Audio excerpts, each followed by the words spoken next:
उजाले उनकी यादों की।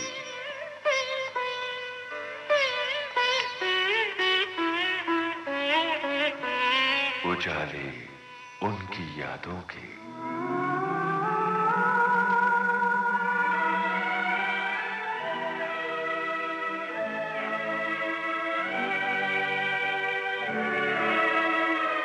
उजाले उनकी यादों के इस कार्यक्रम में श्रोताओं अपनी यादों के उजाले हमसे साझा किए हैं जाने माने अभिनेता दलीप ताहिल ने। आपसे बातचीत की है रेणु चतुर्वेदी ने। आज सुनते हैं इस बातचीत का पहला भाग।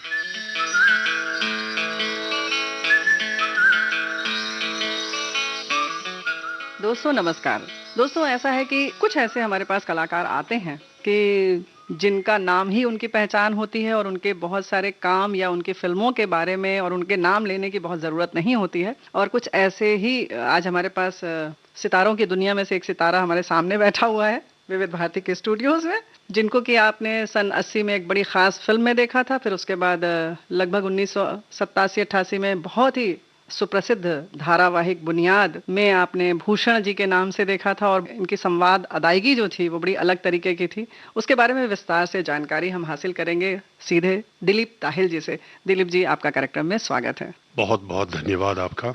और सबसे पहले तो मैं ये कहना चाहूँगा कि आप सबको बहुत बहुत धन्यवाद कहना चाहूँगा कि आपने मुझे यहाँ बुलाया है, इस काबिल समझा है। हम तो बचपन से विविध भारती सुनते आए हैं। जी। आज मेरे बहुत सौभाग्य और बहुत मिली, it's a very proud moment for me to be invited here. आप सबका बहुत बहुत धन्यवाद। Thank you so much. अच्छी बात है कि आपने सुना है बचपन से और लगाव है आपको, और उतना ही आपके अभिनय से और आपके फिल्मों से हमारे श्रोताओं से लेकर हम सबको बहुत लगाव है। तो यात्रा जो आपकी बहुत लंबी है और अभी तक चल रही है, इंशाल्लाह आगे चलती रहे इस उम्मीद के साथ शुरुआत करते हैं कि शुरुआत कहाँ से हुई? शुरुआत हुई स्कूल से मेरे ख्याल से। जी। मैं आगरा में पैदा हुआ था। मेरे पिताजी विंग कमांडर घनश्याम सिंह टाइलरमानी हैं जी, और मेरी माँ का नाम है शांति टाइलरमानी। और मैं एयरफोर्स के अस्पताल में आगरा में पैदा हुआ था जी।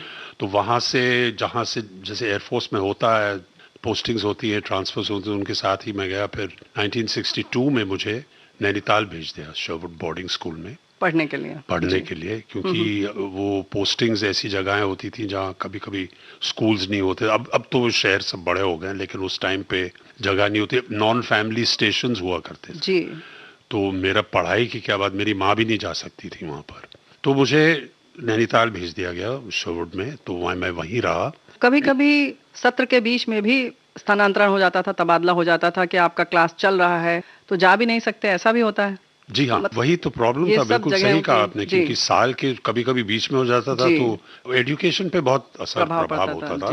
फिर कहीं और जगह जाना, फिर वहाँ एडमिशन लेना, तो ये इससे मेरे पिताजी ने मुझे और मेरी बहन को बोर्डिंग स्कूल भेज दिया कि वहाँ पर मेरे पढ़ाई पे कुछ प्रॉब्लम ना आए, वहाँ पर कॉन्टिन्यूटी हो, और वही छोड़ दिया मुझे। और मैं बहुत खुश था जी कि मैं वहाँ, वो भी बहुत खुश थे कि मैं अभी मैं बोर्डिंग स्कूल में हूँ। 9 महीने में वहाँ रहता हूँ, जैसे बोर्डिंग स्कूल का हुआ करता, तो 3 महीने की छुट्टी होती थी। नैनीताल से हम आते थे। नैनीताल में दिसंबर में इतनी ठंड होती थी, दिसंबर, जनवरी, फरवरी में हमारी छुट्टियां होती थी, और फिर मार्च में वापस स्कूल जाते। तो मेरी शुरुआत वहीं से हुई। मेरे ख्याल से जब मेरे पिताजी मुझे एडमिशन के लिए ले गए शर्वुड में, तो उन्होंने वहाँ मेरा नाम भी दलीप ताहिल से दलीप ताहिल हो गया। अच्छा। क्योंकि वहाँ के जो लेटर फॉर्म्स होते थे वो इतने छोटे होते थे। प्रिंसिपल अंग्रेज था। उन्होंने कहा कि ये दलीप ताहिल रमानी इतना लंबा नाम है, आपको कोई इतराज ना हो कि मैं इनको दलीप ताहिल कर दूं। अच्छा, ऐसा? तो मेरे पिताजी ने कहा कुछ भी नाम दे दीजिए आप, इस बच्चे को आप रख लीजिए स्कूल में। अच्छा। तो उन्होंने मुझे एडमिशन दे दी स्कूल में। दिलीप जी, कहीं ना कहीं आपकी इस बात से ऐसा लग रहा है कि आप बहुत शैतानी करते थे घर में। शैतानी भी करता था, और मतलब ऐसे ही मैं मजाक कर रहा हूँ, बट ये था कि इट वाज अ सिचुएशन जहाँ उनको लगा कि अभी इनका मतलब सेट हो गया है, इनको पढ़ाई ठीक से होनी चाहिए। और मेरे फादर की सेंस ऑफ ह्यूमर भी थी उनमें। कभी उन्होंने ये कहा कि मेरा नाम ताहिल रमानी होना चाहिए, उन्होंने कहा भैया आप कुछ भी रखिए, पढ़ाई महत्वपूर्ण रख लो भी। तो जहाँ से मेरा थिएटर और म्यूजिक का ताल्लुक है, तो वो वहीं शुरू हुआ, क्योंकि मेरे पिताजी बहुत गाया करते। पिताजी ने पक्का गाना सीखा, अच्छा, बड़े गुलाम अली से। क्या बात। कराची में और सिंध में पार्टीशन के पहले जब वो बचपन, जब उनकी उम्र छोटी उम्र थी, वो टीन्स में थे, तो बहुत मतलब तैयारी खूब की उन्होंने, बहुत रियाज की गाने में। और फिर उनका क्या हुआ कि 1942-43 में जब सेकेंड वर्ल्ड वॉर हुआ जी, तो वो एयरफोर्स में चले गए जी। और उनकी फैमिली ने उनको एयरफोर्स में डाल दिया, क्योंकि ये गाने वाने में उस टाइम पे कुछ फ्यूचर नहीं था। उनका मानना था कि ना ही अच्छे घर के लोग कभी इसमें शामिल नहीं होते थे जी।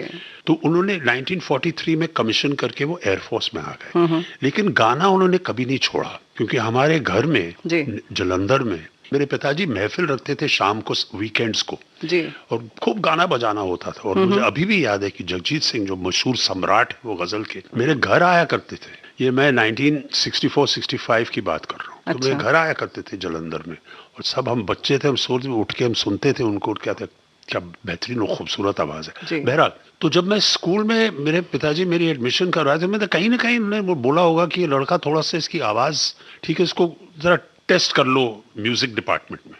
तो तब से 8 साल जो मैं रहा स्कूल में, तो मेरी शुरुआत ही क्वायर में हुई। अंग्रेजी स्कूल था, तो अंग्रेजी क्वायर हुआ करता था। और क्वायर तो चैपल चर्च में हम तो रोज सुबह गाया करते थे, और वहां से इनफॉर्मल कॉन्सर्ट्स होते थे, और स्कूल के फंक्शंस होते थे जहां म्यूजिकल मतलब भाग और उनका तो होता ही रहता था। तो बचपन से ही मैं हमेशा स्टेज पे रहा, मैं कभी ऑडियंस में नहीं। ऐसा ही था कि जब भी कोई फंक्शन होता था स्कूल में, हम स्टेज पे होते थे, तो मैं अपने आप को कभी ऑडियंस में नहीं पाता। तो अब वो अभी मुझे एहसास हो रहा है, उस टाइम पे जहां पे स्कूल में जो भी बोलते हैं तो आपको करना पड़ेगा फंक्शन में, तो आप जाके कर लेते जी। मैं क्वायर में हुआ करता था, वहां से मुझे आदत पड़ गई स्टेज की, और बहुत कम उम्र से। तो आई ऑलवेज फेल्ट दैट वही मेरा ट्रैक रहा, और वहां से मुझे स्कूल प्लेज मिलने लगे, और वहां से थिएटर शुरू किया, जो हमारे स्कूल में, शरवुड का स्टैंडर्ड बहुत बढ़िया होता था। वहाँ पर अपने शशि कपूर साहब, जो मशहूर कलाकार, सुपरस्टार रहे हैं इंडियन फिल्म इंडस्ट्री, उनके father in law Jeffrey Kendall और Laura Kendall, Jennifer Kendall ji के जो पिताजी और माँ थे, वो एक कप छोड़ के गए थे उनके नाम से, कैंडल कप, शरवुड में। अच्छा। क्योंकि वो टूर करते थे, जो हिल स्टेशंस की स्कूल है और बाकी भी स्कूल, उनका यही था, उनका एक शेक्सपियर ग्रुप था जो सारे स्कूल्स में टूर करते थे। अच्छा। और वो मेरे ऊपर बहुत ही बड़ा इन्फ्लुएंस रहा, क्योंकि जब मैंने पहली बार लॉरा कैंडल और जेफरी कैंडल साहब को, और एक साहब होते थे उनके साथ मार्क्विस मर्च, जब उन्हें देखा, मैंने अपने शरवुड के स्टेज पे शेक्सपियर कर रहे थे, और उनका तकिया कलाम था, when Shakespeare played the stage was bare, the throne of Denmark was but a chair. तो मिनिमलिस्टिक, कोई प्रॉपर्टीज नहीं होते थे, कोई सेट नहीं होता था, एक कुर्सी होती थी स्टेज पे, और वहां से अपने बक्से से जो कपड़े वपड़े निकाल के जो उनकी प्रेजेंटेशन थी ना, ऐसे से आई मीन मेरा I just blue me away. तो मुझे इतना इम्पैक्ट हुआ मेरे ऊपर कि मैं बैक स्टेज जाके, और उनके बैग्स, जब वो स्कूल से जा रहे थे तो उनके बस्ते जो थे, बैग्स वैग्स, उनको मैं उठा के ले जाता हूँ, just to be close to them जी। उस टाइम में कुछ डिसाइड नहीं कहते, मतलब 10-12 साल के थे हम। हाँ, लेकिन एक चार्म था, एक चार्म था, एक इम्पैक्ट हुआ आप, हाँ। जो अब मुझे बहुत साल बाद ये महसूस होता था, कहीं ना कहीं मेरे दिमाग में जी ये इम्प्रेशन रहा कि ये एक अमेजिंग चीज है, ये स्टेज पे ये जो लोग करते हैं। और फिर अभी स्कूल में मैं प्लेज में था, तो हमारा भी स्टेज पे आना हुआ जी।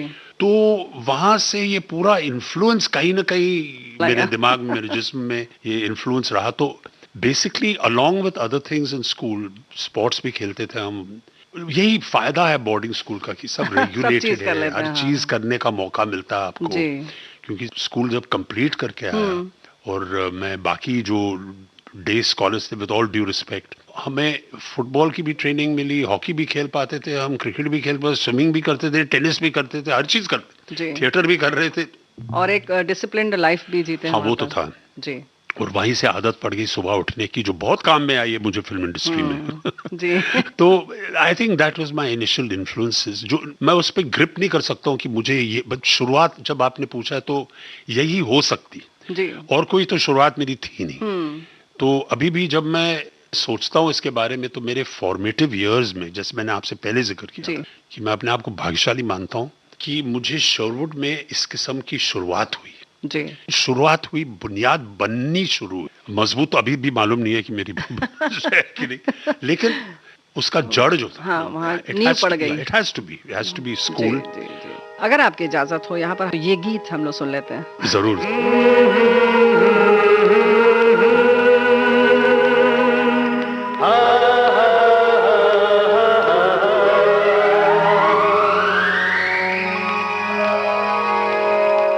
जीना है तो हंस के जियो, जीवन में एक पल भी रोना ना।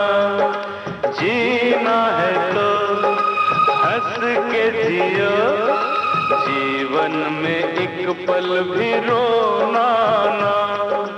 हंसना ही तो है जिंदगी, रो रो के जीवन ये खोना ना। जीना है तो हंस के जियो, जीवन में एक पल भी रोना ना।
दर्द से दिल हार के आंसू से दामन भिगोना ना।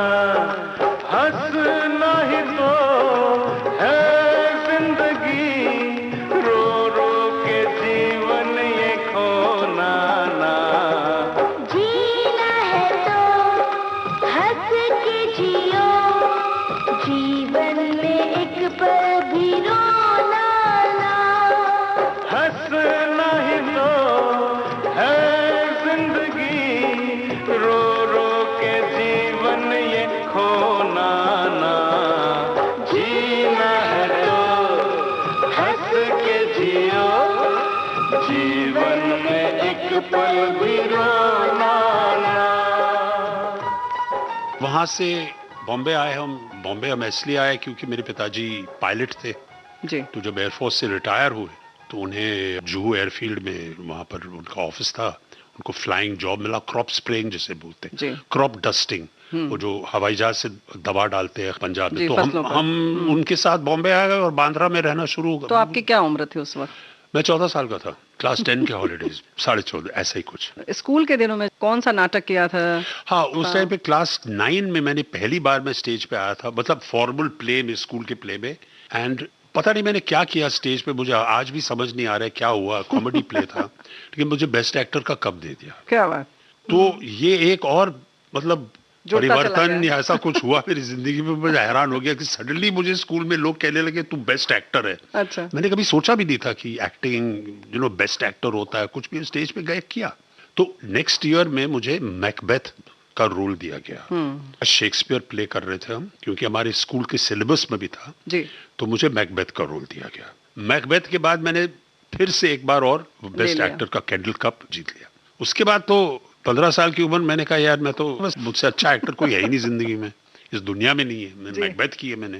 तो मैं बॉम्बे आया और 10 दिन के बाद मतलब बोर्डिंग स्कूल में जब वापस आते थे तो एक ही चीज होती थी दिमाग में, खाना। तो घर पे बैठ के खा के मेरी माँ में उससे हाथ जोड़ के बोला जा निकल, कुछ करो, कब तक खाओगे। तो मैं बाहर दोस्त थे जिनके साथ थे, वो बांद्रा में, बॉम्बे में। तो मैंने पूछा कि भाई, क्योंकि अभी मैं थिएटर करके आया था, तो मैंने कहा यहाँ थिएटर कौन करता है बॉम्बे में? एक ही मतलब आवाज में पूरे बॉम्बे ने मुझे कहा एलेक और पर्ल पदमसी, उनके पास जाइए आप, मतलब ये थिएटर करते हैं। तो डायरेक्टरी हुआ करती थी उस जमाने में।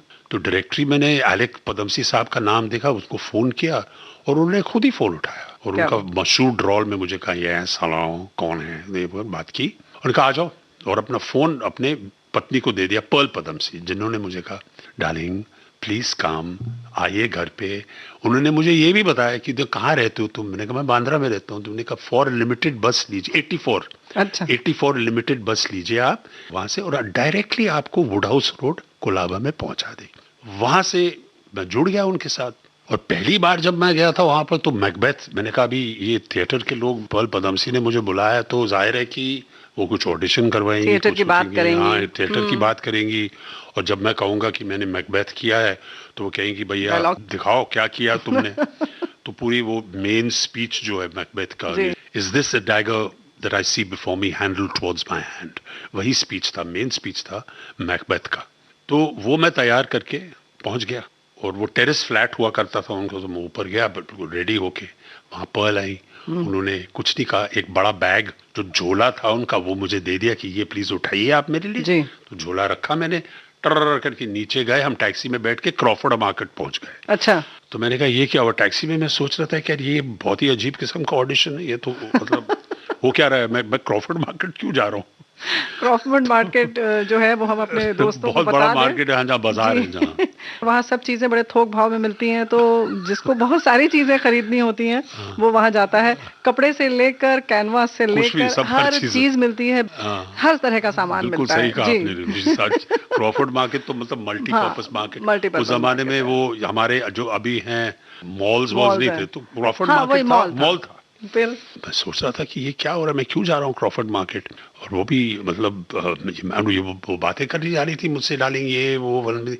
तब मुझे मालूम पड़ा कि हम प्रॉपर्टीज खरीदने जा रहे थे। उस टाइम पे एलेक और पर्ल थिएटर ग्रुप एक बहुत ही मतलब अंग्रेजी का सबसे फैंटास्टिक प्ले है, उसका नाम है माराठसाड, जिसका टाइटल, सबसे लंबा टाइटल प्ले में मैंने इससे लंबा टाइटल नहीं सुना है। The title is the persecution and assassination of John Paul मारा as conducted by the inmates of the asylum of Charenton under the direction of the Marquis de Sade। ये था प्ले का टाइटल, तो short form था माराठसाड। तो ये बहुत बड़ा प्ले था, जेवियर्स कॉलेज के हॉल में कर रहे थे हम। अच्छा।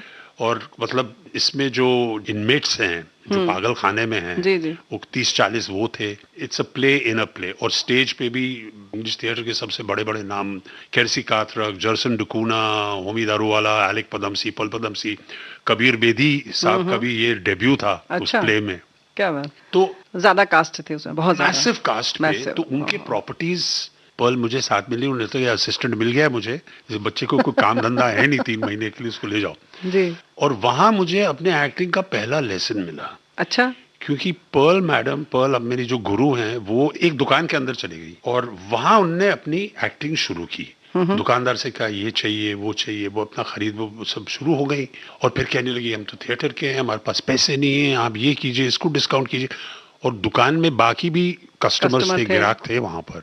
तो एंड में जो दुकानदार था वो हाथ जोड़ के उसने पर्ल को कहा, पदमसी मैडम जरा इस साइड पे आइए 1 मिनट के लिए, मैं आपका प्ले स्पॉन्सर कर लूंगा, अच्छा, लेकिन इस वक्त आप प्लीज दुकान छोड़ के चले जाइए, क्यों? नहीं तो मुझे सबको डिस्काउंट देना पड़ेगा।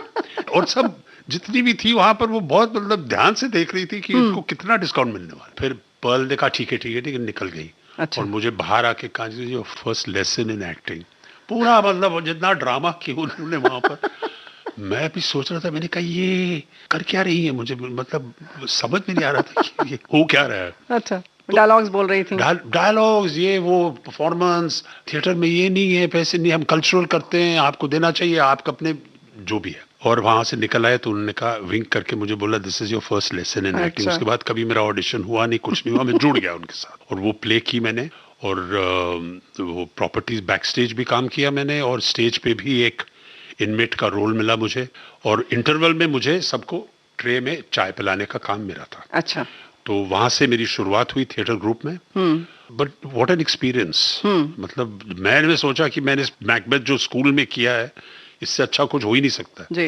जब मैं माराठ साठ किया मैंने एलेक पदमसी और पर्ल पदमसी से, तो एक अलग दुनिया में चला गया। मैंने कभी सोचा भी नहीं था कि ऐसे पैमाने पे, स्केल पे और ऐसा प्रोफेशनलिज्म हो सकता है थिएटर में। और एलेक पदमसी साहब, मैं उनको दाद देता हूँ, इसमें वो माहिर थे। अच्छा। स्पेशल इफेक्ट्स में एक सीन था जहाँ गिलेटिन गिरता है और इतनी गर्दन कट जाती है जी। ये उन्होंने स्टेज पे करके दिखाया। अच्छा, वो भी उस समय लाइटिंग में, कट में, साउंड म्यूजिक करके। एक वहां से वो गिलेटिन गिरता है तो वो जो थे वहां पर वो अपना सर अपने वो हुड के अंदर डाल देता और आगे जाके नीचे से एक सर निकल आता। तो ये पूरा लाइटिंग वाइटिंग में उनके स्पेशल इफेक्ट्स थे। आई वाज एब्सोल्युटली अमेज्ड कि ये लेवल हो सकता है थिएटर में। तो मेरे ख्याल से वहां पर वो जो हुक आया, तब मुझे लगा कि भैया ये जो है ना, I want this has to be part of my life. Decide नहीं किया मैंने कि मैं प्रोफेशनल बनूंगा या करूंगा भी, लेकिन ये इम्प्रेशन लेके मैं स्कूल वापस गया for my final year. But that impression of that play never left me to this day. वो तो आपकी आंखों से आज भी दिख रहा है। एक बात ये बताइए, जैसे आपने बताया साथियों के लिए खास तौर से और हमारे श्रोताओं के लिए, कि आज दिलीप ताहिल जी जिस मकाम पर हैं कि अगर फिल्मों की बात करें, बहुत लंबी सूची है, पूरे नाम भी शायद इस कार्यक्रम में हम नहीं ले पाएंगे उन सारी फिल्मों के, वो सारे धारावाहिकों की फिल्म के नाम प्लीज मत पूछेगा मुझसे। तो यहाँ पर हम एक गाना सुनते हुए चले आगे।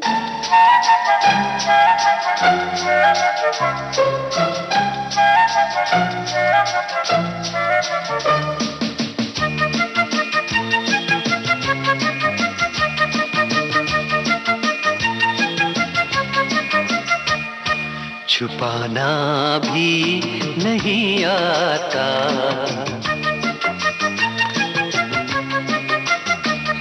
छुपाना भी नहीं आता, जताना भी नहीं आता। हमें तुमसे मोहब्बत है बताना भी नहीं आता, छुपाना भी नहीं आता, जताना भी नहीं आता। हमें तुमसे मोहब्बत है बताना भी नहीं आता, छुपाना भी नहीं आता, जताना भी नहीं आता।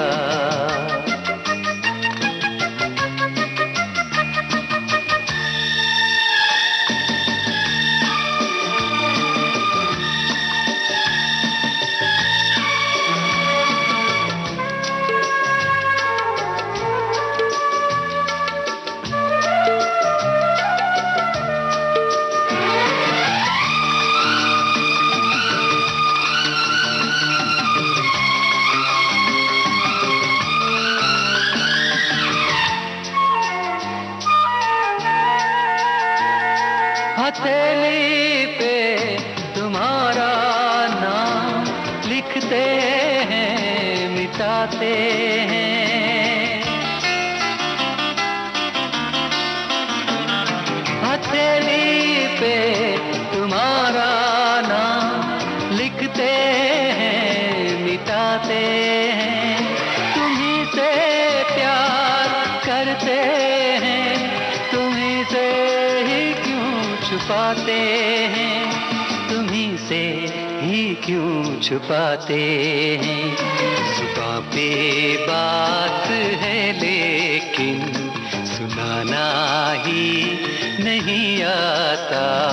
हमें तुमसे मोहब्बत है बताना भी नहीं आता। छुपाना भी नहीं आता, जताना भी नहीं आता।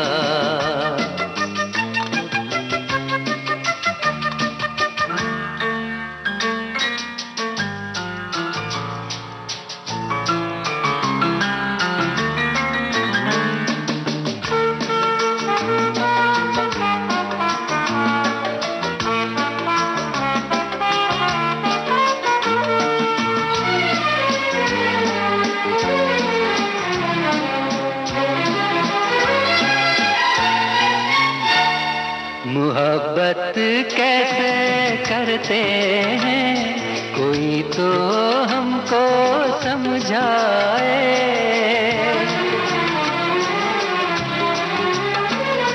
मोहब्बत कैसे करते हैं कोई तो हमको समझाए। कहीं ऐसा न हो के प्यार बिन कट जाए, प्यार बिन उम्र कट जाए। तुमसे मिलने का कोई बहाना भी नहीं आता। हमें तुमसे मोहब्बत है बताना भी नहीं आता। छुपाना भी नहीं आता, जताना भी नहीं आता।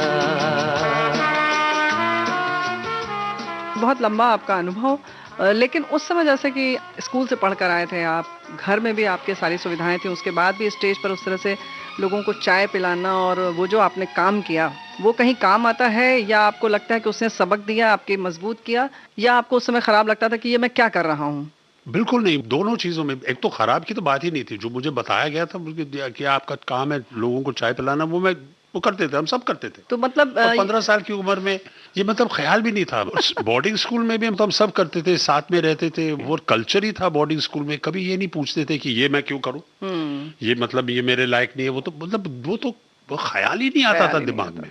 तो वो भी किया मैंने। ये सीखने वाली बात है हम सब के लिए कि जब भी हम सब काम को अगर सम्मान देंगे तभी हम कुछ आगे बढ़ पाएंगे और कुछ सीखेंगे। हाँ, और मैं ग्रेटफुल हूँ अपने स्कूल के लिए। मुझे उसको मैंने आपसे कहा था, मेरी शुरुआत ऐसी हुई, ऐसी जगहें गया मैं जो मैं अपने मदर और फादर को मतलब उनकी ब्लेसिंग्स थी कि उन्होंने मुझे इतने अच्छे स्कूल में भेजा। बिल्कुल सही बात। जहाँ ये सवाल उठता ही नहीं था। सब बच्चे साथ में रहते थे, साथ में खेलते थे, ये वो हर चीज साथ में होती थी। मुझे ऐसा नहीं लगा कि यार मैं चाय क्यों पिला रहा हूँ, बिल्कुल नहीं। वो किया, फिर वहाँ इंटरवल खत्म हुआ तो फिर मैं एक्टर बन गया, मतलब स्टेज पे आ गए। ये जो बैकग्राउंड थी बहुत काम में आया मेरे लिए। बिल्कुल, क्योंकि मुझे कभी ऐसा नहीं लगा कि हीरो बनना है या ये करना है या वो करना है। वापस जब मैं आया क्लास 11 में, फिर मैंने पर्ल पदमसी के साथ एक म्यूजिकल प्ले किया था, गॉड स्पेल जी, जो हिंदुस्तान का पहला इंग्लिश म्यूजिकल था। अच्छा। उसमें श्याम बेनेगल साहब आए थे प्ले देखने, अच्छा। बुल्लाभाई देसाई ऑडिटोरियम में। क्या बात है। और वो जीसस पे प्ले था, तो सबके बाल लंबे थे। वैसे भी 70s के बिगिनिंग में लंबे बाल रखना फैशन हुआ करता था। जी, जी। तो हमारे लिए तो फैशन था बहुत, मतलब वो तो श्याम बाबू आए, उन्होंने मुझे कहा कि मुझे आपका काम अच्छा लगा है, अगर आप हेयर कट करवाएंगे तो मैं एक फिल्म शुरू कर रहा हूँ हैदराबाद में। अच्छा। उसका नाम है अंकुर, आप वहां आ जाइए, आपके लिए एक रोल है। तो मुझे पर्ल के पास गया, मैंने कहा पर्ल, श्याम बाबू ने यही कहा है, ऐसे कह रहे हैं कि आप बाल छूने। कहा जाओ जाओ जाओ जाओ बेटे, अच्छा। कटवट को जाओ, श्याम बेनेगल के साथ काम करो, यू वेरी बहुत अच्छा है, करो। और वीकेंड थिएटर हुआ करता था, तो ऐसी कोई ऐसी बात नहीं थी कि हम प्लेज मिस करने वाले थे। बहरहाल, तो जब मैं घर आया तो मैंने अपने माँ से कहा, मैंने कहा ऐसी ऐसी बात हुई है। उसने कहा ठीक है, हुई होगी। She didn't bother about it too much. मेरे पिताजी ने कहा हाँ व्हाटएवर, बात को ज्यादा मतलब अटेंशन नहीं दिया। अच्छा। और मैंने भी नहीं दिया। 2-3 दिन निकल गए वहां से, मैंने बाल कटवा दिए थे, लेकिन मैंने उसको ज्यादा उसके बारे में सोचा नहीं। 2-3 दिन के बाद मेरे मतलब दरवाजे पे एक साहब आए, उन्होंने एक लिफाफा दिया मुझे, और उस लिफाफे में ट्रेन टिकट था और 200 रुपए। अच्छा, हाँ, शाम बेनेगल जी से आया था ये कि ये ट्रेन टिकट है आपका हैदराबाद का, और इसमें 200 रुपए बहुत होता था उस जमाने तो या 150 रुपए ऐसा कुछ, मतलब हमने चाय पानी खर्चे के लिए दे दिया। हाँ, जर्नी में वो भिजवा दिया, बाकायदा एक लिफाफे में मेरे लिए। बहुत ही बड़ी बात थी मेरे लिए। मैंने कहा यार ये मतलब ये तो सीरियस बात है, और उन्होंने पैसे भी भेज दिए मुझे, तो जाना ही है। तो वो जब लिफाफा मैंने अपने माँ बाप को दिखा तो कहा कि ये यार तुम सीरियस हो गया, सीरियस ये क्या। फिर तो उन्होंने कहा जाओ, हमारा कोई खर्चा नहीं है, तुम जाओ, क्या प्रॉब्लम है, टिकट भी आ गई है, थोड़े से खाना भी नहीं खिलाना पड़ेगा, चले जाओ तुम। तो मैं निकल गया वहां पर, हैदराबाद गया, तो मेरी पहली फिल्म थी अंकुर, और वहां पर भी start to finish Shyam Babu is the first person to begin start to finish फिल्में करना। तो उनकी 35 दिन की शूटिंग में हम 35 दिन रहे वहां पर, उसमें से 10 दिन मेरी शूटिंग थी, और 9.5 दिन का काम कट गया। और आनंद नाग के साथ, मतलब जितने भी मेरे सीन्स शूट किए थे वो आनंद नाग के साथ थे, तो इतना बढ़िया एक्टर के साथ मुझे काम करने का मौका मिला। शबाना आजमी उस फिल्म में थी, उनकी पहली फिल्म थी। Sadhu Meher director of photography, Govind Nihalani, Shyam Babu खुद डायरेक्टर, शमा जैदी ने मतलब स्क्रिप्ट लिखी। तो ऐसे लोगों के साथ मेरी शुरुआत हुई। माहौल इतना बढ़िया था कि एक न्यू कमर के लिए मैंने कहा हाँ यार ये मेरा घर है, मुझे इसी इंडस्ट्री में काम करना है, कंफर्टेबल हूं मैं यहाँ, ये कंफर्टेबल हूं मैं यहाँ पर। अगर मैं इसको प्रोफेशनल कर सकता हूँ और मैं if I can make a living being an actor, तो मैं यही आऊंगा फिल्मों में। क्योंकि यहाँ मुझे लग रहा है कि लोग आपको टिकट भी दे देते, पैसे भी दे देते काम करने के लिए, जो थिएटर में कभी था नहीं। बिल्कुल सही बात है। तो that was the first impression I got कि शायद ये कुछ हो सकता है इसमें। दिलीप जी, एक बात ये बताइए कि पिताजी आपके बहुत अच्छा गाते थे, तो जरूर आप भी गाते रहे होंगे, तो अब ऐसा तो हो नहीं सकता कि हम गाना ना सुने आपसे। हेमंत कुमार जी का एक गाना है जो मुझे बहुत पसंद है, ये नयन डरे डरे ये जाम भरे भरे जरा पीने दो,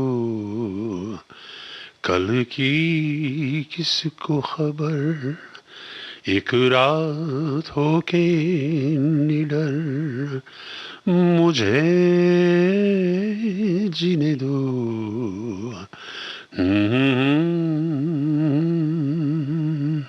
ये नयन डरे डरे ये जाम भरे भरे जरा पीने दो, कल की किसको खबर, एक रात होके निडर मुझे जीने दो।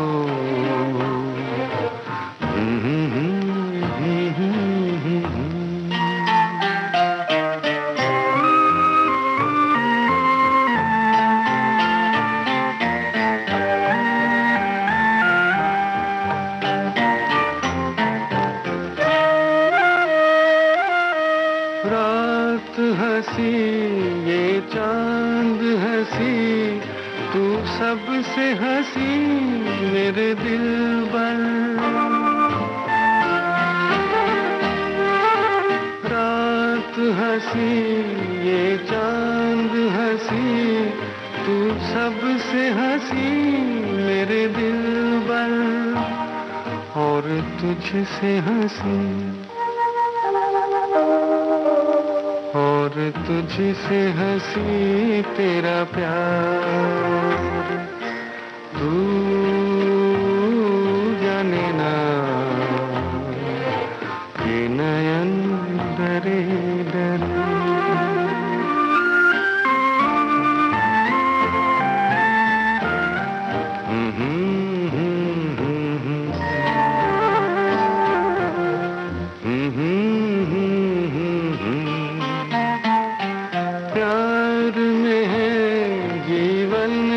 खुशी देती है खुशी कई गम भी,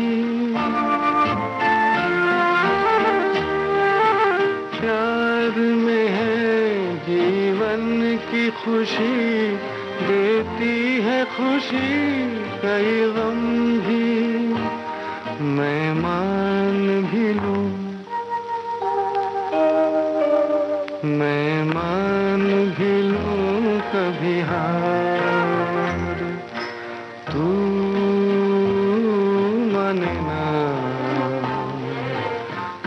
नयन डरे डरे, ये जाम भरे भरे, जरा पीने दो कल की किसी को खबर, एक रातों के निडर, मुझे जीने दो।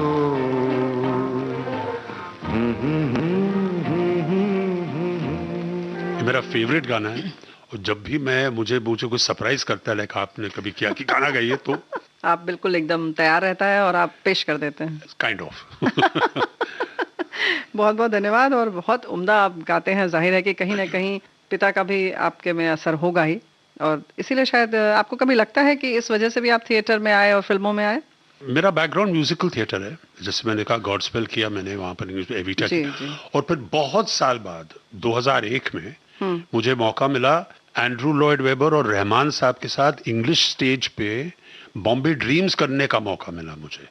तो ये जो अंग्रेजी म्यूजिकल्स जो मैं करते आया जी, जो मुझे फिल्म इंडस्ट्री में बोलते कि कोई काम की चीज नहीं है भैया, अंग्रेजी में गा रहे हो जी, तो ये कुछ नहीं होगा तुम्हारा फिल्म इंडस्ट्री में, लेकिन उसको साइड पे हो गया क्योंकि मेरे रोल्स भी ऐसे थे जी। हमेशा मेरी ये तमन्ना थी और ये मेरी ख्वाहिश थी कि मैं अपने ही गाने गाऊं फिल्मों में, जो भी रोल्स कर रहा हूं मैं। अच्छा। फिर मुझे दिमाग में आया कि भैया जिस किस्म के मैं रोल कर रहा हूँ वो कैरेक्टर गाने गाते नहीं है। हाँ, बिल्कुल। मतलब एक था कि भूषण के रोल में बुनियाद में मैंने रमेश जी को, मैंने रमेश जी ये कैरेक्टर ऐसा है जो शायद कुछ हो जाए, तो उन्होंने कहा मैं कोशिश करता हूँ, देखता हूँ अगर फिट होता है, लेकिन वो नहीं हुआ। तो जिस किस्म के कैरेक्टर जैसे मैंने कहा मैं कर रहा हूँ वो तो गाने गाते ही नहीं थे। जी बिल्कुल। तो ये थोड़ा सा दूर हो गया मुझसे, जो बहुत मुझे अफसोस होता है अपनी लाइफ में, अपनी फिल्मों में अपने कैरेक्टर में कभी मुझे मौका नहीं मिला गाने मौका नहीं मिला। लेकिन अभी भी समय है, ऐसी कोई बात नहीं है। हाँ, बिल्कुल गा सकते हैं। I'm still working। बिल्कुल बिल्कुल। लेकिन जब बात आती है कि ऐसे कैरेक्टर्स आपने किए जहाँ गाने की गुंजाइश नहीं थी, तो उससे भी पहले आपको कभी नहीं लगा कि आपको हीरो बनना चाहिए? नहीं, क्योंकि मेरी शुरुआत ही ऐसी हुई कि मेरे बैकग्राउंड में क्या था कि अंकुर के बाद कम से कम 5-6 साल का गैप रहा, क्योंकि 74 में आई थी। 74 में आई थी, तो उसके बाद तो मैं एडवर्टाइजिंग एजेंसी में काम कर रहा था। अच्छा। फिर अंकुर की प्रीमियर की मैं आपको बताऊंगा, बहुत अच्छी कहानी है। जरूर। अंकुर का जब प्रीमियर हो रहा था तो श्याम बाबू के ऑफिस से आवते हैं कि आप प्रीमियर में आइए, तो मैंने कहा फैंटास्टिक, इसका प्रीमियर हो रहा है, अभी तो मैं स्टार बन जाऊंगा, क्योंकि 10 दिन की शूटिंग की थी मैंने, मुझे थोड़ी मालूम था कि एडिटिंग भी ऐसी कोई चीज होती है फिल्मों में। कोलाबा में हमारी एक मेरे फ्रेंड की माँ थी, उनका नाम था किकी वाटसा। अच्छा। तो बहुत ही मतलब थिएटर में थी और बहुत ही कमाल की, हमारी मतलब माँ ही जैसे थी। जी जी। तो एक फ्रेंड आई थी उनके पास न्यूजीलैंड से, तो उन्होंने मुझे कहा इनको ले जाओ आप प्रीमियर में, तो मैंने कहा श्योर। तो उसको सारी वारी में सब पहना के मैं उनको प्रीमियर में ले गया जी, बिठाया, पिक्चर शुरू हुई। पिक्चर के बिगिनिंग में मेरा एक सीन है जिसमें मेरा लॉन्ग मिड शॉट था। अच्छा। उसके बाद second reel, third reel, fourth reel, मेरा रोल ही नहीं आ रहा, तो मैंने कहा यार मेरा आना चाहिए था इसमें, आनंद जहां मुझे दिख ही नहीं रहा है मेरा रोल। इंटरवल हो गया जी, तो मैं बाहर आया, तो मैंने उनको, अपने वो जो फ्रेंड आई थी मेरे साथ, मैंने उनसे, न्यूजीलैंड की थी, तो मैंने उनसे पूछा कुछ लेंगे आप कुछ समोसा? मुझे हाँ तो सॉफ्ट ड्रिंक नहीं। तो मैं बाहर आ गया, लॉबी में देखा तो शबाना आजमी प्रेस कॉन्फ्रेंस दे रही थी, श्याम बेनेगल साहब भी थे वहां पर जी। तो मैंने श्याम बाबू से पूछा, मैंने कहा सर वो मैं तो हूँ ही नहीं फर्स्ट हाफ में। तो उन्होंने मुझे साइड पे लेके, दिलीप रियली सॉरी, जो आपका ट्रैक था वो हमें कट करना पड़ा, क्योंकि वो पिक्चर को लंबा हो रहा था, उसको मतलब it was not adding to the essence of the film जी। तो मैं थिएटर का आदमी था उस टाइम पे, तो मैंने कभी ध्यान भी नहीं आया, तो ऐसा भी हो सकता है कि आपका कैरेक्टर फिट नहीं हो रहा है अभी एडिटिंग के बाद। खैर, तो मैंने कहा फिर सेकंड हाफ में श्याम बाबू, उन्होंने कहा अभी बस जो तुमने देखा वही है। अच्छा। तो मुझे शौक हुआ। इसका शौक नहीं हुआ मुझे कि मैं अभी इस पिक्चर में नहीं हूँ जी, मुझे प्रॉब्लम था कि अभी मैं इसको बताऊंगा क्या जवाब दूं, क्या जवाब दूं, जिनको बोला था कि मैं स्टार बनने वाला हूं। तो मुझे कहा ये तो प्रॉब्लम है लाइफ में। तो उनको ले गया मैं सॉफ्ट ड्रिंक उनको कहा, मैंने कहा देखो मैं बाहर गया हूं, मैं डायरेक्टर से मिल के आया हूं, डायरेक्टर ने मुझे कहा कि सेकंड हाफ में मेरा रोल इतना तगड़ा, इतना धमाल होने वाला है कि हमें मीडिया छोड़ेगी नहीं। अच्छा। भीड़ हो जाएगी इस फिल्म के कंप्लीशन पे। अच्छा। तो अभी आप डिसाइड कीजिए, अगर आपको ये सब भीड़ भड़ाका चाहिए तो हम बैठते हैं पूरी पिक्चर देखते हैं। तो नहीं, नहीं प्लीज प्लीज प्लीज निकलो यहाँ से, मुझे ये सब नहीं चाहिए। अच्छा। मतलब मुझे पसंद नहीं है ये सब। तो मैंने कहा डायरेक्टर ने मुझे ऐसा ही बोला है कि आप बेटर है आप निकल जाएं। अच्छा। क्योंकि हंगामा हो जाएगा, छोड़ेंगे नहीं, हंगामे नहीं छोड़ेंगे, कपड़े पे फाड़ देंगे आपके। तो 5 मिनट के बाद जैसे फिल्म शुरू हुई, लाइट्स डाउन, हम वहां से निकल गए और मतलब इज्जत बच गई। तो उसके बाद आफ्टर पार्टी में गए तो सब एक दूसरे को जानते थे। तो उसको कभी नहीं लगा कि ऐसे ये सब हुआ था। तो मैंने कीकी व्हाट्सएप को भी जाके कहा अच्छा हुआ तुम निकल गए, नहीं तो अंकुर के बाद 5-6 साल के लिए मैं एडवर्टाइजिंग में था। यहाँ पर ये जानना चाह रहे हैं कि फिर आपके माता पिता का क्या रिएक्शन था, उनको कैसा लग रहा था कि आपकी फिल्म बन रही है, शूट हो रही है, आप हैदराबाद गए? कुछ खास नहीं था, मैं हैदराबाद गया, रह के आ गया वापस। मैंने कहा मैंने फिल्म की है, मैंने माना कहा ठीक है की होगी, अभी क्या करोगे? वाह वाला नहीं था। हाँ कुछ नहीं, अभी क्या करोगे? मेरे पिताजी ने कहा वो तो हो गया, अभी मतलब अभी भी तुम घर पे फालतू बैठे हो, क्या कर रहे हो? तो मैंने नौकरी की एडवर्टाइजिंग में। जी। वहां पर मैं जुड़ गया और प्लेस भी कर रहा था उस टाइम पे एलेक्स के साथ। बहुत बढ़िया प्ले किया हमने, man of La Mancha, don किहोटी की जो कहानी, अंग्रेजी म्यूजिकल है, बहुत ही बढ़िया म्यूजिकल है, वो की हमने।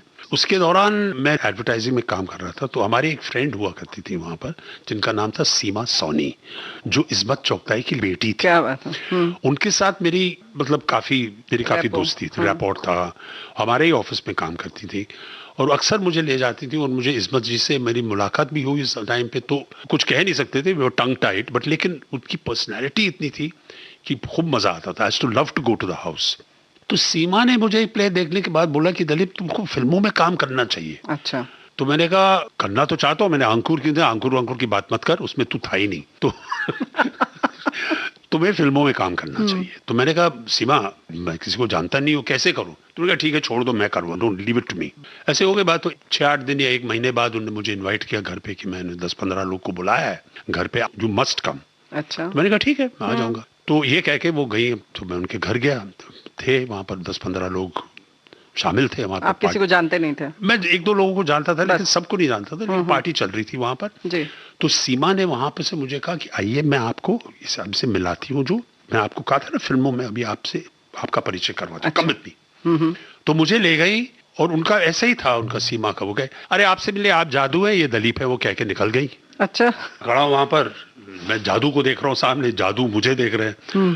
तो फिल्में तो खूब देखते थे, लेकिन किसका कौन था उस जमाने में राइटर्स की तस्वीरें नहीं छपती थी इतनी ज्यादा। जी। तो मैंने उनसे पूछा, मैंने कहा सर आप क्या करते हैं? अरे भाई मैं तो वो राइटर हूँ, मैं फिल्में लिखता हूँ।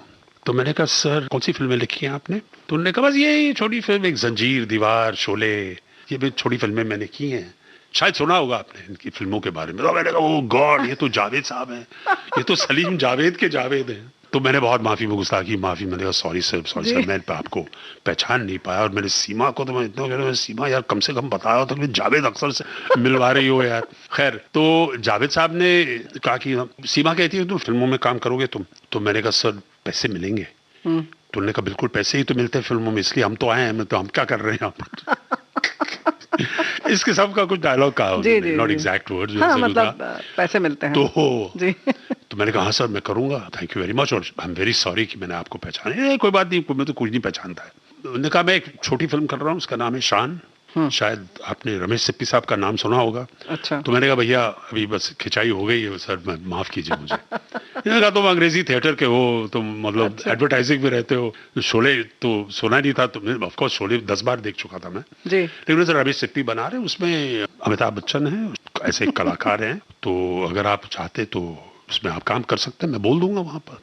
तो मैंने कहा थैंक यू, बहुत बहुत धन्यवाद sir, thank you very much. ये क्या क्यों निकल गए? मैंने सोचा जावेद अख्तर, एक तो मैंने मतलब जैसे अंग्रेजी में बोलते हैं put a foot in it, मैंने पूरा टांग डाल दी। मैंने कहा यार मैंने इतना मतलब खराब इंट्रोडक्शन किया, वो क्यों देंगे मुझे काम? अगर देने वाले भी थे तब भी नहीं देंगे, अब भी नहीं देंगे।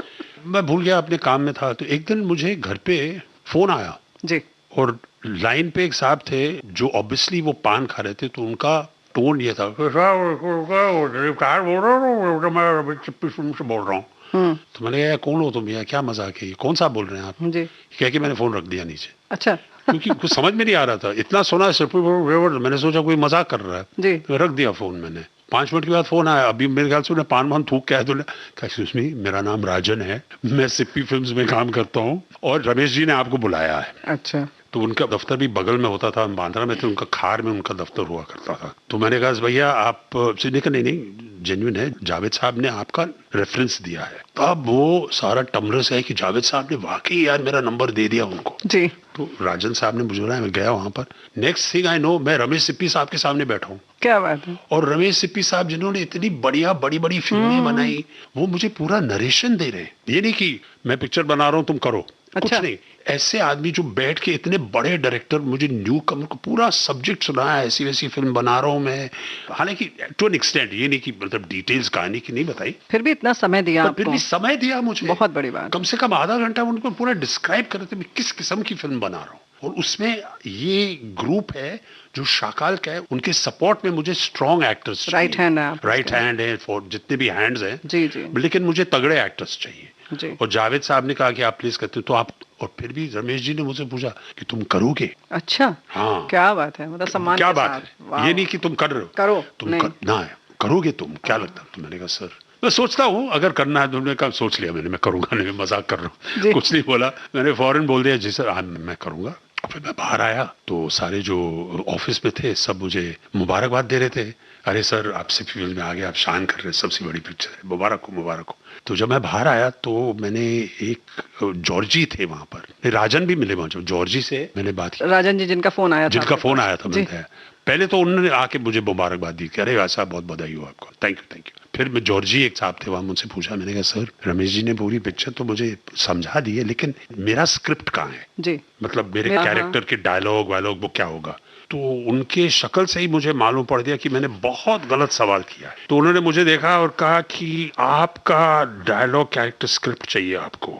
तो उन्होंने कहा ठीक है उनके पास चाहिए आप, और साहब वहाँ पे एक रूमी थे जो ट्रांसपोज कर रहे थे उर्दू से हिंदुस्तानी में जी जी स्क्रिप्ट को, तो उनके पास जाइए, वो सिस्टम वो आपको बताएंगे, वो स्क्रिप्ट है वो आपको बताएंगे कि आपका स्क्रिप्ट क्या है। तो मैं उनके रूमी के पास गया, मैंने रूमी जी ने भेजा है मुझे, ऐसी ऐसी बात है। तो उन्होंने कहा आपको स्क्रिप्ट चाहिए, पूरे डायलॉग चाहिए ना, जैसे आप थिएटर के हैं? तो मैंने कहा हाँ मैं थिएटर को। इसे एक काम कीजिए आप, वो साहब है ना आप देख रहे हैं ठक्कर साहब, उनसे जाके मिलिए आप, वो आपको पूरा दे। ठक्कर साहब थे senior assistant associate director Ramesh ji के साथ। तो ठक्कर साहब के पास मैं गया, ठक्कर साहब ने मुझे देखा और बोला देखो एक काम करो तुम न्यू स्टाइलो दर्जी के पास जाओ, वहां तुम्हारा 3 पीस सूट बन रहा है सफेद में, व्हाइट सूट बन रहा है तुम्हारा 3 पीस सूट, वहां जाके नाप दो और तुम्हें ये खुशखबरी दूंगा, आपके डबल का सूट अलग बन रहा है। अच्छा, मतलब आपको अपने डबल के साथ सूट शेयर नहीं करना पड़ेगा, तो आप प्लीज जाइए और आप नाप देकर रहिए। गया वहां पर, वो भी थे, अरे सर आपका तो 3 पीस सूट बन रहा है व्हाइट में। वो मेरा रोल था। मतलब ये था कि थिएटर वालों के लिए जहाँ संवाद बहुत महत्वपूर्ण हो जाते हैं, आप उस पे स्क्रिप्ट पे ज्यादा महत्व देते हैं। पहले आपको उसकी चिंता रहती है कि हमें उसको याद करना है। तो मतलब नॉर्मल सवाल है, नॉर्मल सवाल है। मेरे लिए स्क्रिप्ट मांगना तो नॉर्मल चीज है, कौन सी बड़ी बात है इसमें। लेकिन वो लोग भी अनुभवी थे, उन्हें मालूम था कि ये स्टेज से आया ही है, स्क्रिप्ट मांगेगा। खिंचाई कर रहे थे।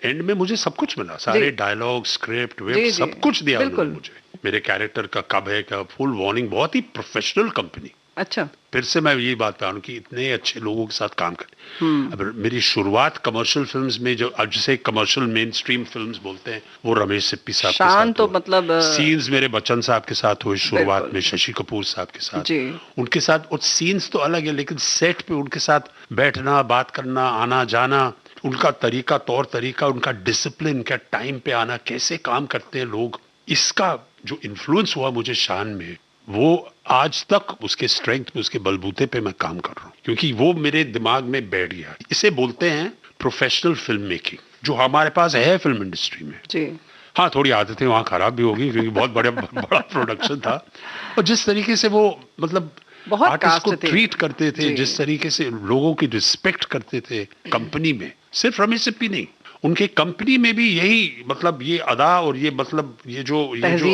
एटमॉस्फेयर था, सब रिस्पेक्ट करते थे एक दूसरे की। दिलीप जी, शशि कपूर साहब से जब मिले आप, तो वहाँ उनके father in law, mother in law से मिल चुके थे, तब आपको कैसा लगा? मेरी पहली मुलाकात हुई थी शशि कपूर साहब से एक्चुअली थिएटर के अंदर, जब मैं एक प्ले कर रहा था। अच्छा। लेकिन वहां पर बहुत ब्रीफ हुई। जब मुझे शान में मुझे शशि कपूर साहब से ही मिलना था जी, तो जब मैं शशि साहब से मिला, मुझे मालूम है सेट के बाहर थे, पहली बात मैंने ये की, मैंने कहा शशि सर, मैं कैंडल कप जीत के आया हूँ, मैंने जीता है 2 बार जीता है कंसेक्यूटिव शोवुड में जी। तो वहीं से हमारा एक बॉन्डिंग हो गया। आपने बिठाया, मुझे बात की, अपने थिएटर के बारे में बात की, शेक्सपियर वाले के जो प्लेस, जो फिल्में उन्होंने की थी इस्माइल मर्चेंट के साथ जी, अपने मदर और फादर इन लॉ की बातें की, तो फौरन हमारा ही बॉन्ड। और शशि जी के साथ बैठना तो इतना मजा आता था। Is such a wonderful person, मतलब so down to earth. Down to earth तो लोग बोलते हैं, लेकिन मुझे यकीन ही नहीं आता था कि मैं शशि कपूर साहब के साथ बैठा हूँ। जब वो शूटिंग कर रहे थे नैनीताल लेक पे, हम सब स्कूल से भाग के उनकी शूटिंग देखने जाते। हाँ, और ऐसी पर्सनालिटी भी नहीं देखी थी मैंने जिंदगी में। मतलब इतना बोलना ठीक है, जब शशि कपूर साहब अगर कमरे में आए जी, तो और किसी को आप नहीं देखेंगे। अच्छा, मैग्नेटिक पर्सनालिटी। क्या बात। तो ये भी हुआ अच्छा शान का। तो I got an opportunity to come to be with mister Shashi Kapoor, जिन्होंने मुझे अपनी फिल्म के लिए भी बुलाया, अजूबा, बाद में। जी, शान की बात आती है तो कहीं कोई आप अपना डायलॉग बोलना चाहेंगे? शान हालांकि एक्टिंग और उसके लिए ज्यादा मेरा एक डायलॉग था उसमें, जो मजहर खान जिसका कैरेक्टर था अब्दुल, तो वो बोलते सर अपाहिज है, तो मैं बोलता हूँ अपाहिज है तो बेचारा अभी तक जिंदा क्यों है। वो मुझे याद है शान का डायलॉग।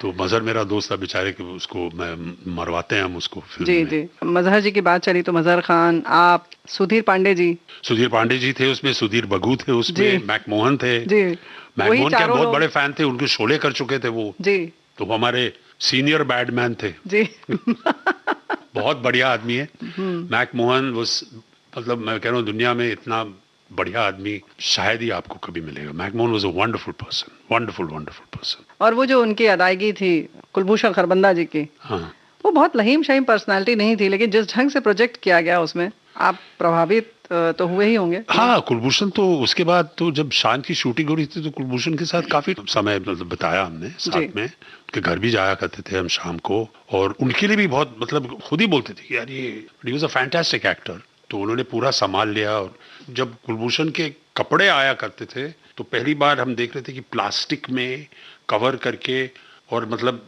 हैंगर्स पे ले जाते थे सेट पे, ताकि किसी का हाथ वाथ ना लगे।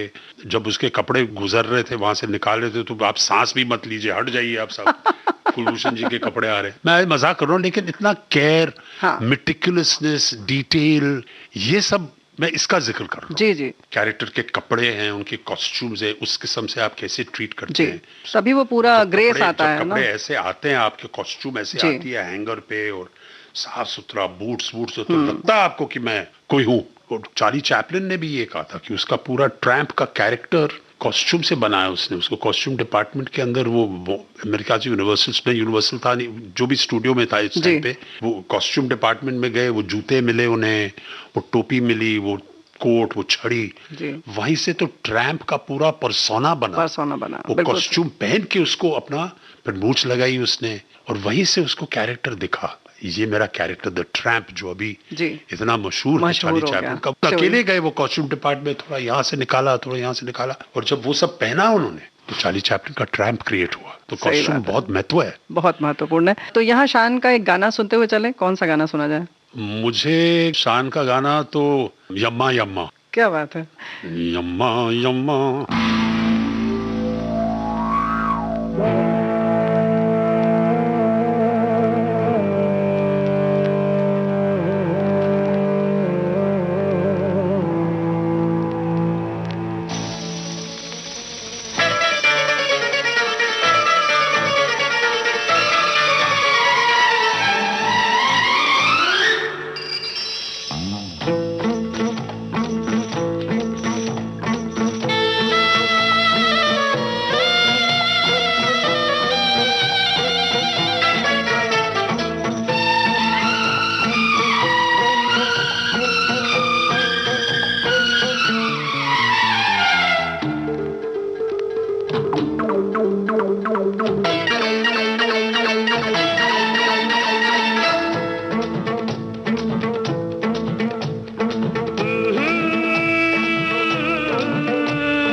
आज की रात है जिंदगी, कल हम कहाँ तुम कहाँ, बस आज की रात है जिंदगी, कल हम कहाँ तुम कहाँ।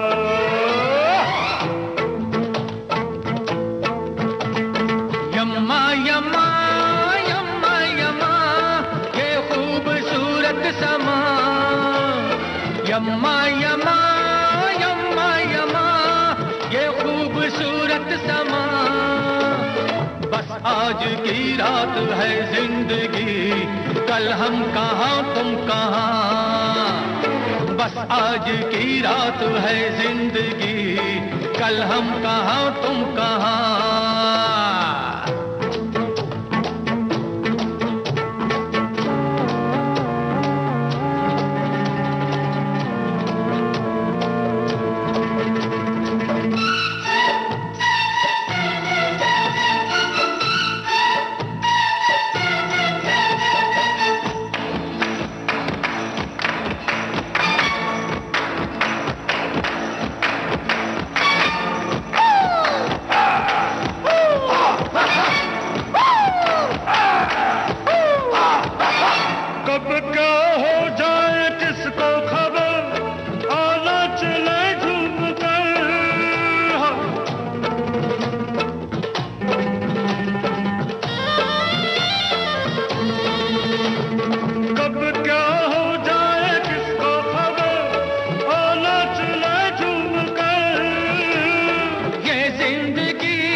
हम सफर, अरे एक रात के मेहमान सब यहाँ, कल हम कहाँ तुम कहाँ। एक रात के मेहमान सब यहाँ, कल हम कहाँ तुम कहाँ। यम्मा यम्मा यम्मा यम्मा ये खूबसूरत समा, बस आज की रात है जिंदगी, कल हम कहाँ तुम कहाँ।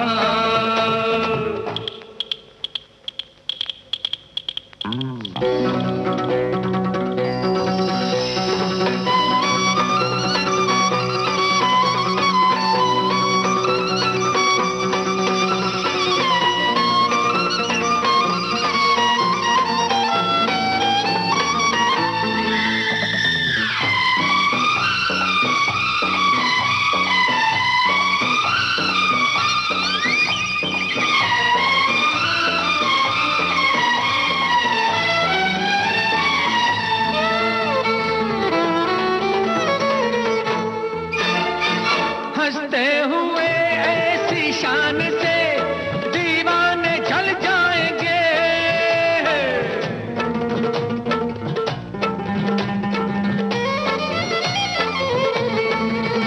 अरे हंसते हुए ऐसी शान से दीवाने जल जाएंगे। अरे जलती शम्मा से मिलके गले परवाने जल जाएंगे, रह जाएगा यादों का धुआं, कल हम कहाँ तुम कहाँ। रह जाएगा यादों का धुआं, कल हम कहाँ तुम कहाँ। यम्मा यम्मा यम्मा यम्मा ये खूबसूरत समा, बस आज की रात है जिंदगी, कल हम कहाँ तुम कहाँ। बस आज की रात है जिंदगी, कल हम कहाँ तुम कहाँ।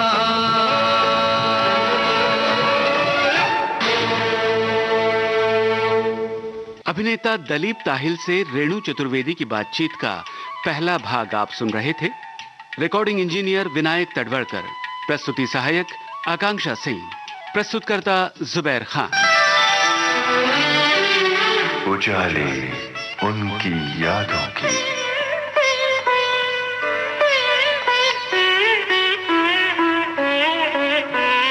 उजाले उनकी यादों की।